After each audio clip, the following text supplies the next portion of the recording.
Hi, this is Yolanda Van Veen, and in this segment we're going to talk all about growing yellow roses.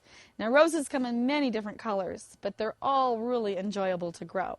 And you can put them in containers or you can have them right in the soil. But roses do need full sun. They need air. I notice they don't like an area where there's no air. If they're too contained or too protected, they don't actually like that. And they want lots of water when they're growing.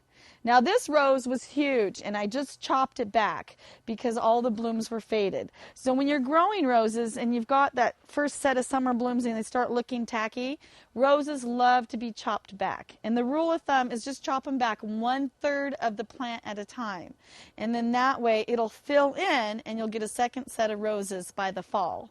Now there's many different varieties of yellow roses, and some are a little hardier than others. Some get black spots more than others. So my rule of thumb is if your rose looks healthy, leave it be. If it looks tacky, trim it down. A lot of times it'll fill in really well. You want to raise the bed. If it's getting too moist and then really yellow, a lot of times it's either not enough water or too much water, or it doesn't have good enough drainage.